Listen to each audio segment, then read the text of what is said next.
Okay, part two of our experiment with zebras. So, going to work on developing some of the lights and shadows at the same time developing the stripes here. So, start with something fairly simple like the ear to kind of get back into the swing of it here.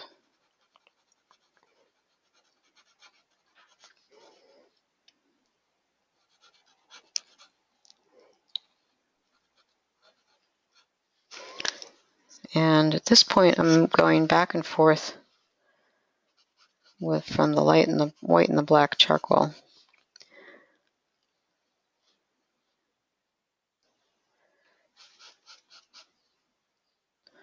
So this is interesting. I can see we've got one here, one there, and this one, don't know if it actually connects or gets so thin that it almost disappears.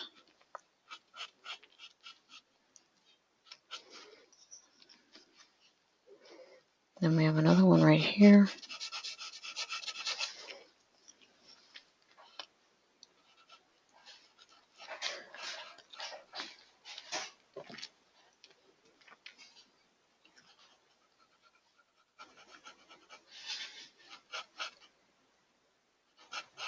Almost looks like someone used a calligraphy pen to draw the stripes, like a broad nib. You can certainly do that. That would be really interesting, actually, to draw with a speedball or some such thing.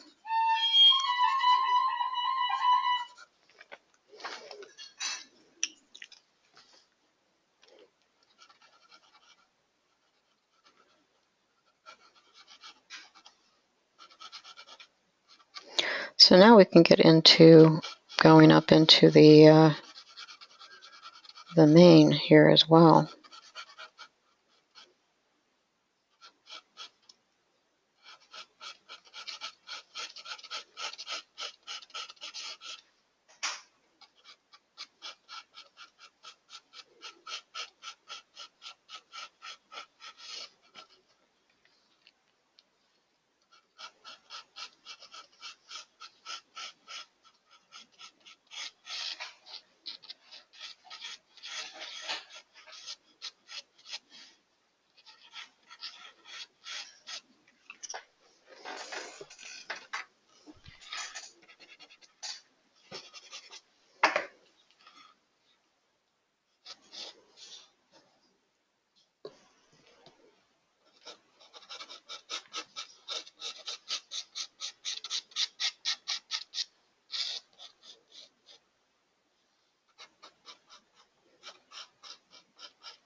Oh, that's kind of interesting. There's like a little tiny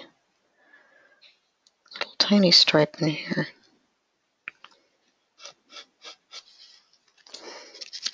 So I just want to keep track of where I'm going with my stripes. As you can see, it gets pretty confusing.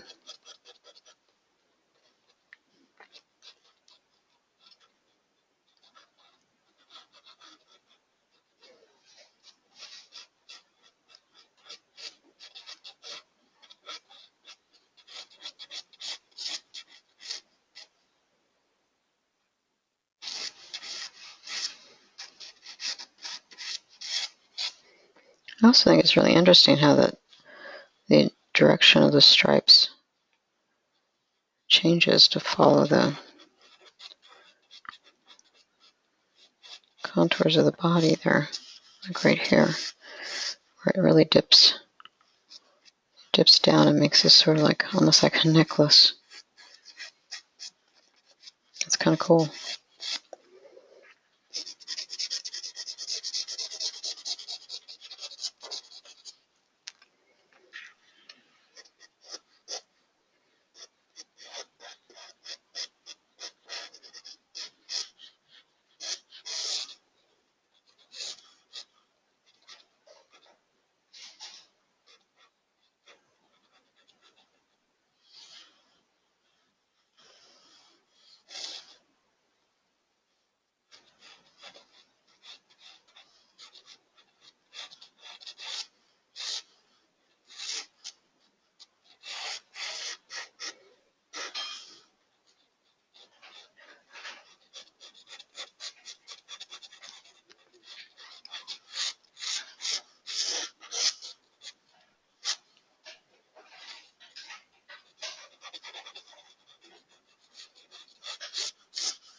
Okay.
Hmm.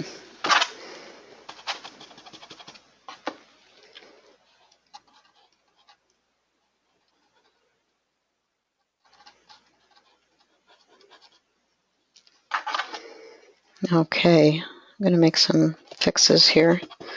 I can see that I got some places out of sync.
So I use a little pastel there on his eye because he's actually got brown eyes.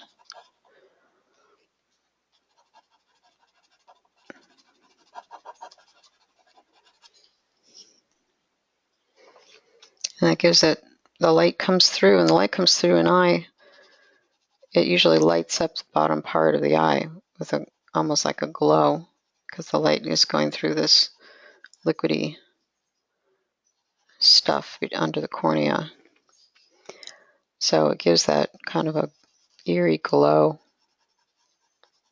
I'll knock it down a little bit so it's not too bright.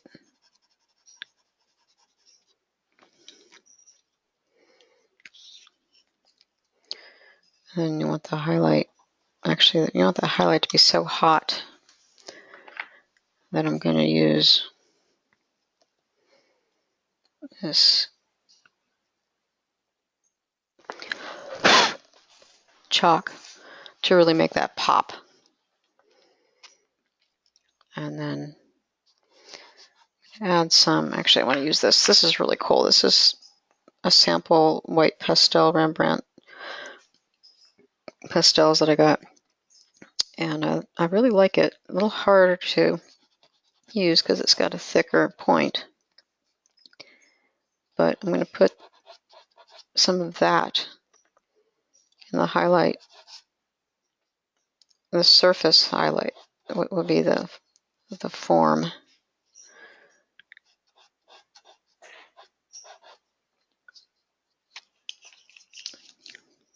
Oops. I want to get a sharp edge, so I'm going to pull some paper from the bottom and use that little corner.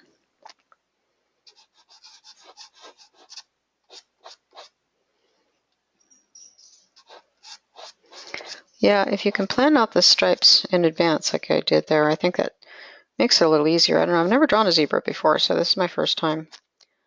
And I think it's a cool thing to do this sort of reverse drawing thing, where we're trying to draw the white instead of the dark. We're so used to drawing always the dark that I think it's just a really good practice or experiment or exercise to draw something where you have to go with the light areas instead, like the reverse, thinking in reverse.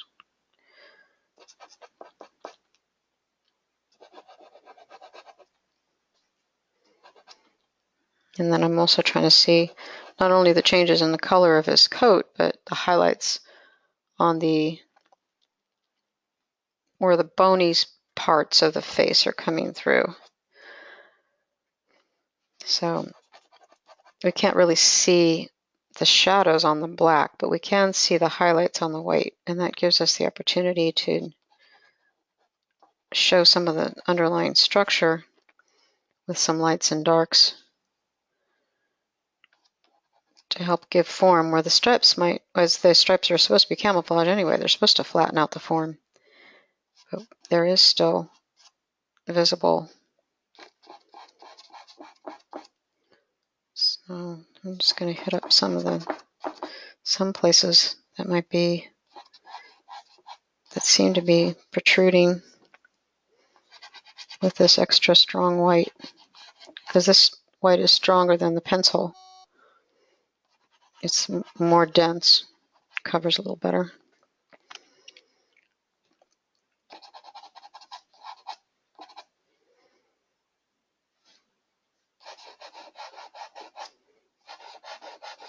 So there would be a highlight along the curving ridge of his neck here.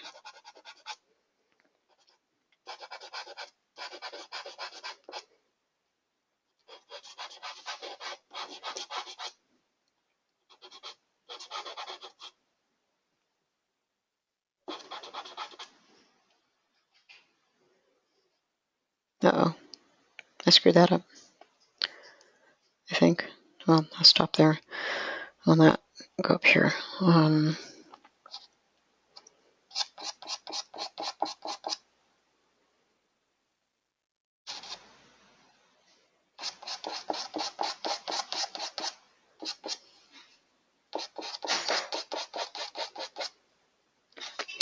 So you can see also the little hairs, they really don't, you don't see every single little hair. You can develop a texture out of the strokes, but the biggest place you see the actual individual hairs is in the transitionals between the light and the dark hair and the light and the dark form.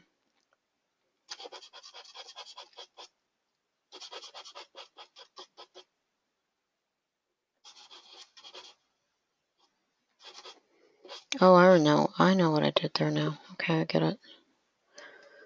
I know what I was trying to do.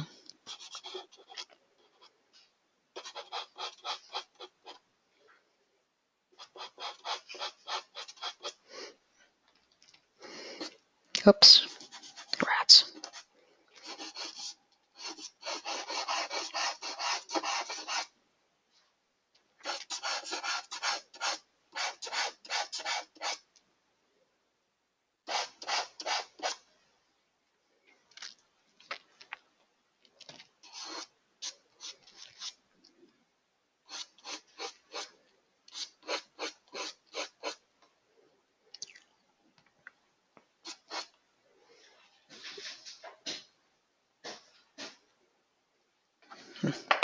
Don't want to get too far ahead of myself on that. Okay, so I use my stump here.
I think I lost a stripe in there between here and there, unless that's it. Oh, I'm going to say that's it.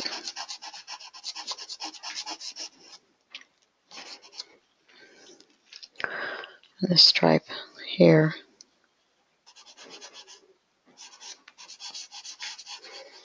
has to come up here and go over here. And there's a little tail right there. And this one goes down here. And there's actually a lot more space on the zebra, but I don't think anyone's going to notice it but me.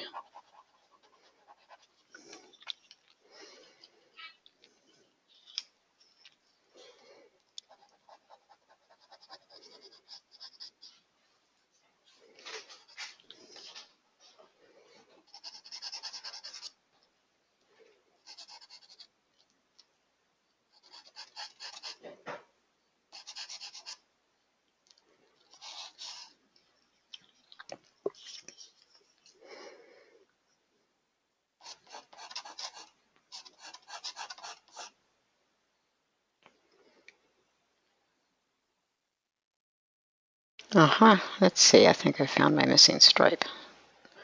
1, 2, 3. Curls. And there's another stripe in there, in between this one and this one, right here.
And I wish I had my bridge. See what I'm doing to my paper. All right. So to protect my paper so that I can get in and get some detail, I'm going to do this.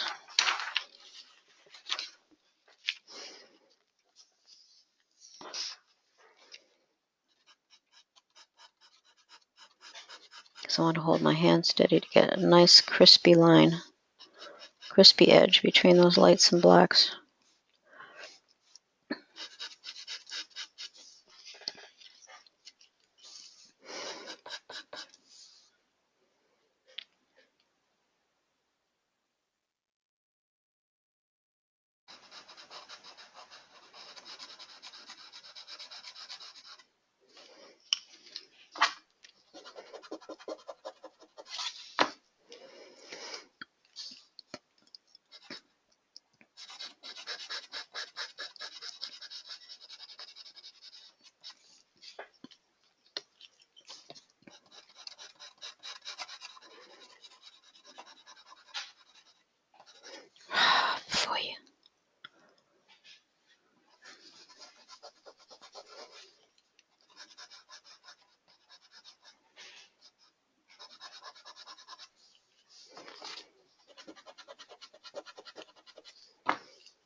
kind of using the white charcoal to rub in that heavier pastel as almost like another kind of a stump.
Now you see that little bit of blue? Blue. Actually, I'm going to use this blue. It's more like a cerulean blue.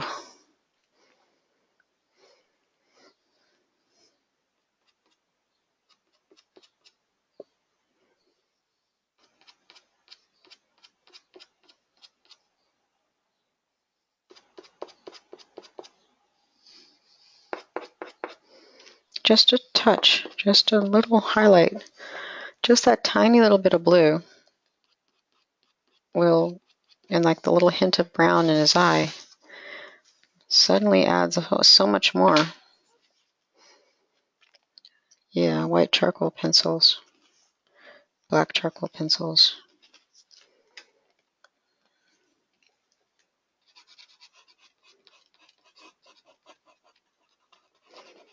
And then the color is just pastel, soft pastel.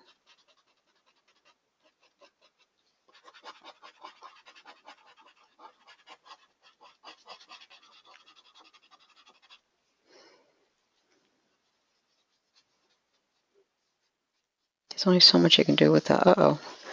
Sorry, camera has stopped. There's only so much that you can do with the pastel or the stump. Come on, camera.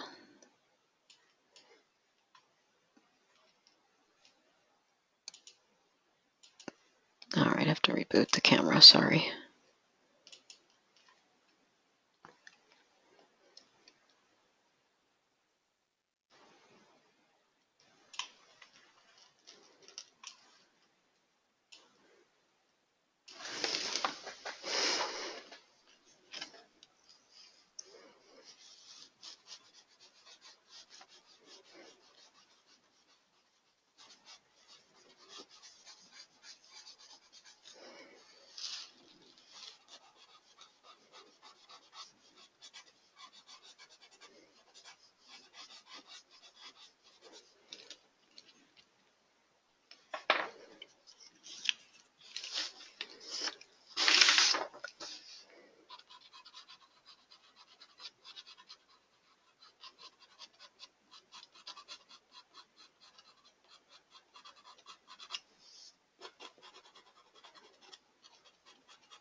Crap.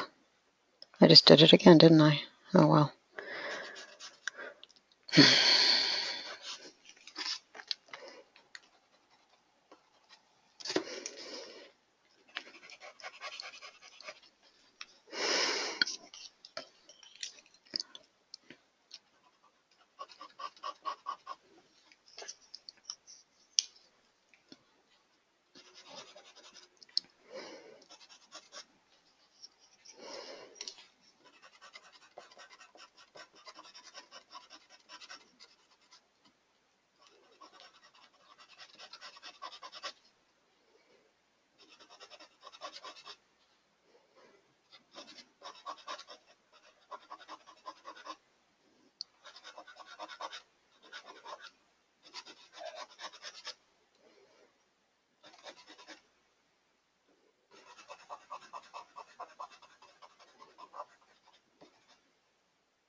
Bye. Yeah, there's some blue on his shoulder down there, under his neck. I'm going to get that too. So I want to get all this up here first. At this point, since it's a finishing, now that I'm finishing it, I'm working my way down across it because I don't want to smear it. So this would be, after you get him all basically laid out, the gestalt, you still want to keep an eye on the finish, and that anything that you finish up at a high level of polish, you want to make sure that it's where you really want that focus, because that's going to be going to draw the eye. So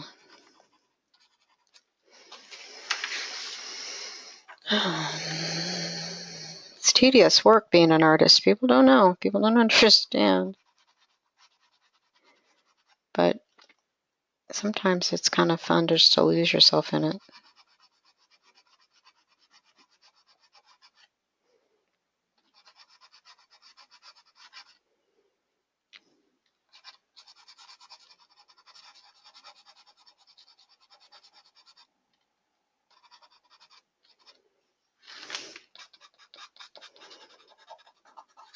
This would be a lot of fun to do in paint, because you could just like take the brush and just smear it and make those bristles pop up.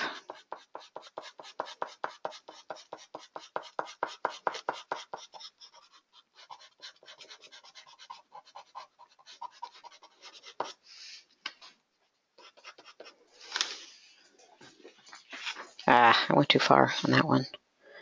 A little bit. Bring that down a little bit. All right. Let's wrap this guy up, shall we?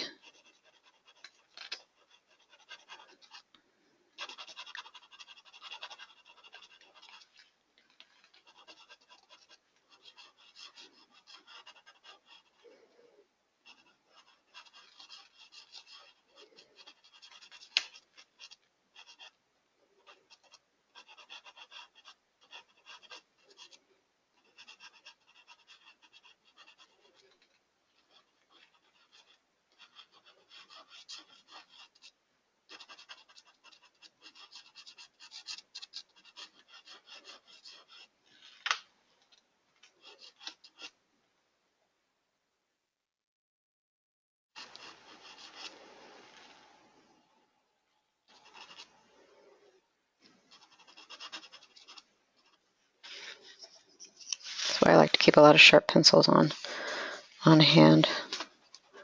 I don't have to stop and sharpen. I can just move from one to the other.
No, I don't hardly ever use fixative.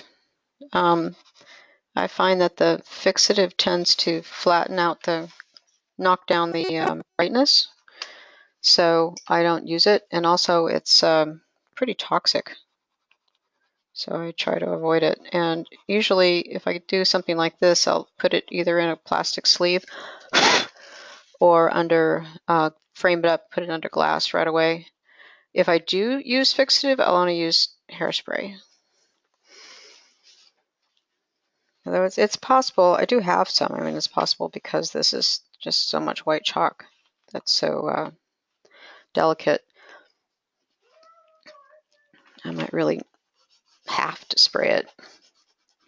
But then if I did that, I probably would go back over and add back some white highlights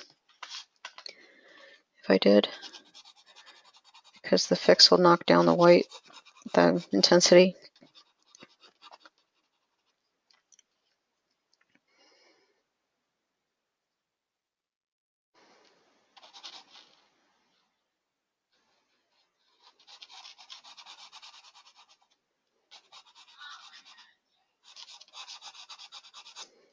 I'm going to use my dull ones for the fill.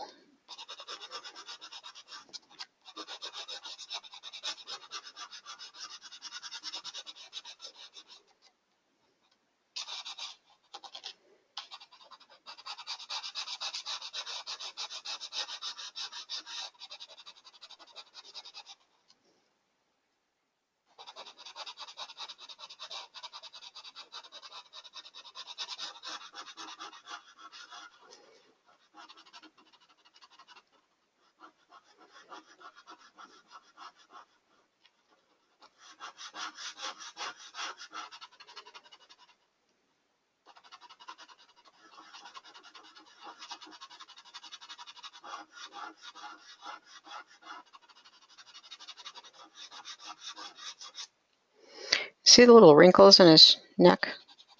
It's like affecting the stripes just right here. It's kind of interesting.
Yes, I did do my horse paper, actually.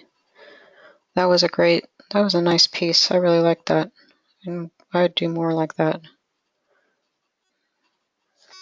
I was thinking this one would turn out like that too, but I don't know if I can get that kind of glossy smoothness on with the white like I could with the black.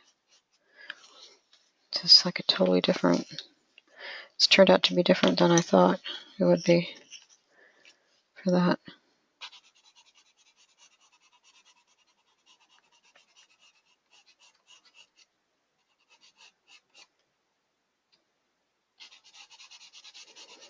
Now I could go back and forth. I do this when I'm painting too, go back and forth on the edges a lot because I'm always looking to, it's all about the edge, you know, refining that edge between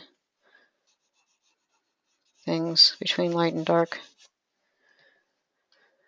That makes it so striking.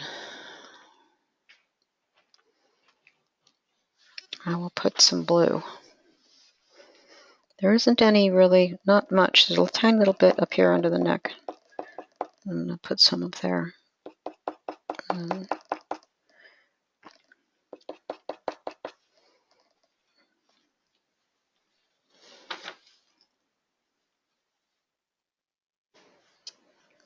It's mostly right here, though, on that shoulder.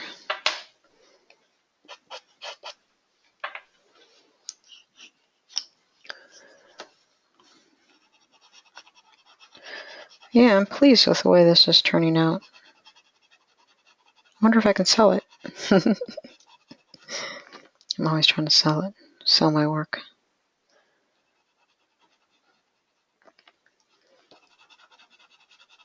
I put the stuff up on DeviantArt. People can buy prints, but nobody has. I sold some of my originals.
Yes, I did, and I answered them.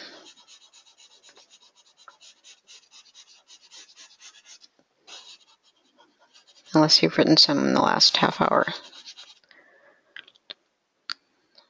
Tracy, you're going to become one of my biggest collectors, aren't you?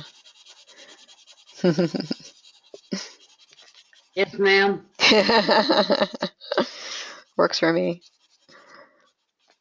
I just make this stuff. I don't want it around after I'm done with it. I just want to get rid of it. It keeps me, it's a strange thing, but I sort of feel like if I have too much of my own artwork lying around, I don't create any new work. So it's good to just kind of get that stuff out and into the universe to be free and happy in somebody else's space.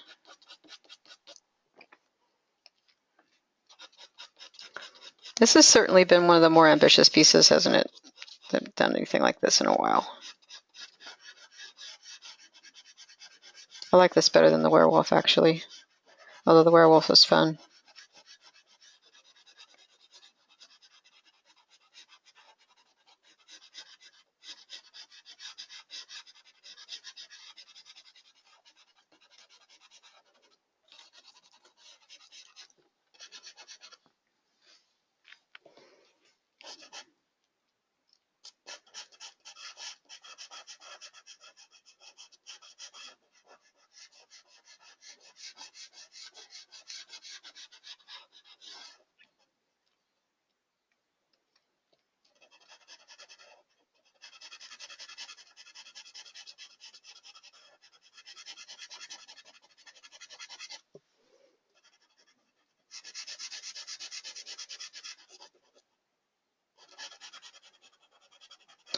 So I guess those of you that are in class, the 102 class, and the next assignment for week 5, the first assignment is the chiaroscuro.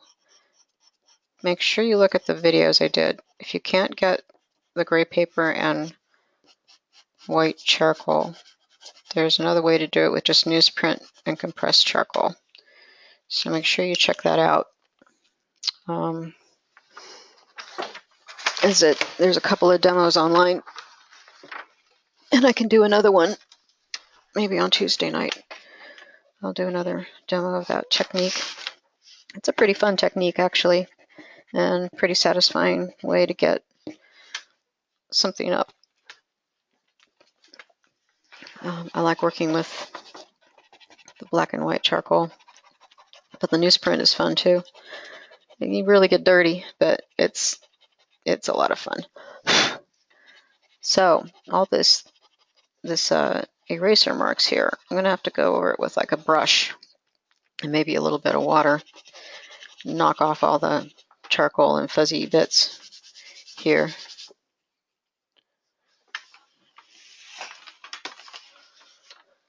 I can send you a copy of it, sure. I can email out a copy of that drawing. And there's also there'll be the video. 1, 2, here, 1, 2, here. Yeah, that the full body zebra would be quite challenging.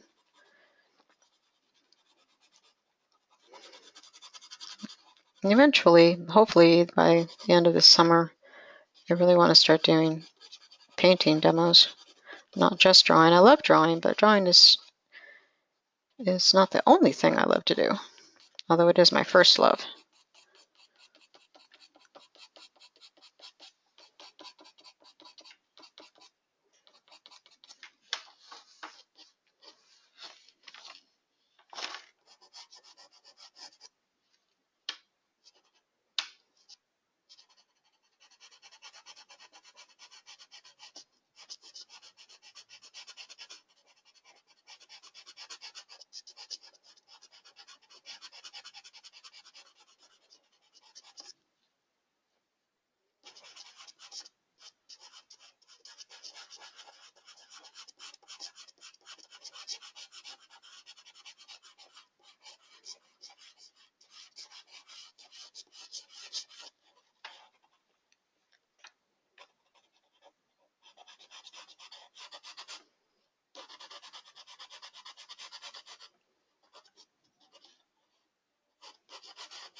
Almost done.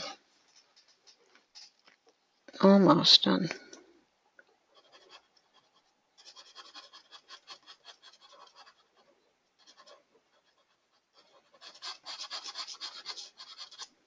I ended up changing that a little bit, didn't I?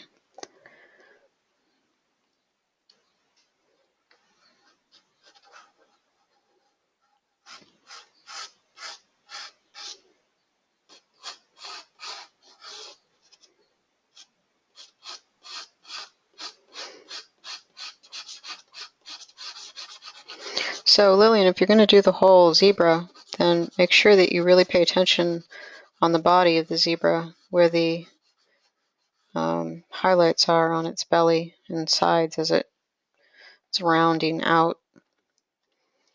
That's going to be a pretty important element.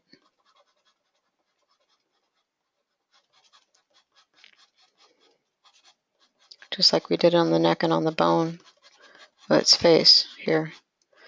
And make sure you get that in the body as well. Oh, did we take 3 hours? Oh my God, it's 5 o'clock. Can you believe it?